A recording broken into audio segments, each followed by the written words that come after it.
दोस्तों, वियतनाम स्थित EV startup VinFast Bharat में इलेक्ट्रिक वाहन सेगमेंट में एंट्री करने के मामले में अमेरिका की दिग्गज इलेक्ट्रिक वाहन निर्माता कंपनी टेस्ला को हरा सकती है।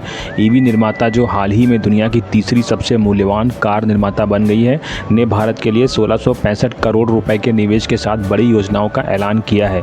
इलेक्ट्रिक वाहन निर्माता ने कहा है कि वह भारत के साथ साथ इंडोनेशिया में भी अपनी मैन्युफैक्चरिंग फैसिलिटी लगाने की योजना बना रहा है।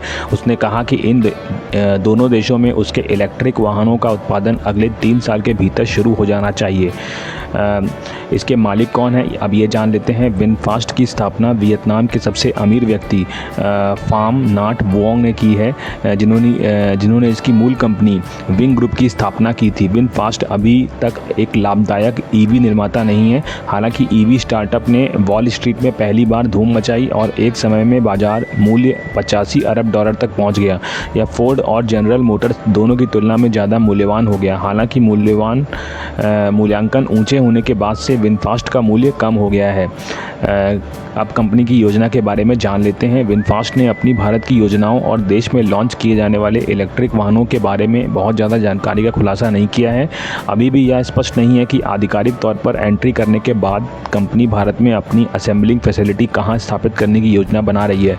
एक बयान जारी करते हुए विनफास्ट ने कहा, इंडोनेशिया और भारत की कुल क्षमता प्रतिवर्ष 50,000 कारों तक की है और चरण 1 में कुल पूंजीगत व्यय 150 से 200 मिलियन अमेरिकी डॉलर होने का अनुमान है। उत्पादन 2026 तक शुरू होने की उम्मीद है। कंपनी ने यह भी कहा कि इन स्थानीय बाजारों में विनफास्ट सुविधाएं स्थानीय विनिर्माण के लिए सरकारी प्रोत्साहन, कुछ टैरिफ और टैक्स से राहत और आकर्षक दरों पर कच्चे माल तक पहुंच प्रदान कर सकती है। दोस्तों, विनफास्ट का भारत तक पहुंचना कोई नई बात नहीं है। ईवी स्टार्टअप ने पहले संसाधनों की भर्ती शुरू कर दी थी। कंपनी ने लिंक्डइन पर एक नोटिस साझा किया था जिसमें लिखा था, सोचने की हिम्मत करो, करने की हिम्मत करो और कठिनाइयों का सामना करने की हिम्मत करो।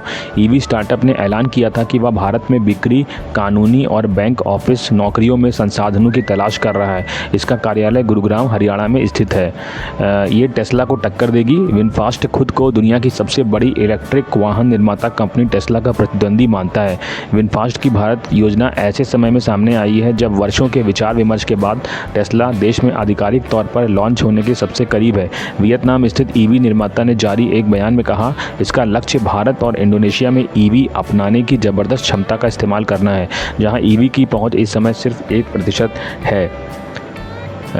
वैश्विक बाजारों में विनफास्ट VF6, VF7 और VF8 जैसे 5 सीटर इलेक्ट्रिक वाहन पेश करता है। इसके अलावा कंपनी एक 7 सीटर VF9 इलेक्ट्रिक वाहन भी बेचती है। भारत में वर्तमान में कुल ऑटो बिक्री में इलेक्ट्रिक वाहनों का योगदान बमुश्किल 2% है। केंद्र का लक्ष्य इस दशक से आखिर तक इस हिस्सेदारी को कम से कम 30% तक बढ़ाने का है। भारत में ईवी सेगमेंट अभी भी शुरुआती चरण में है। विनफास्ट की एंट्री से इसे भारतीय ऑटो बाजार में आने का लक्ष्य रखने वाले विदेशी ईवी निर्माताओं की तुलना में बढ़त मिलेगी। तो दोस्तों, आपको ये पूरी जानकारी कैसी लगी? अगर आपको ये वीडियो अच्छा लगा हो तो आप इस वीडियो को लाइक करिए, चैनल को सब्सक्राइब करिए, क्योंकि इस तरह का कंटेंट मैं आपके लिए लेके आता रहता हूँ। तब तक के लिए जय हिंद।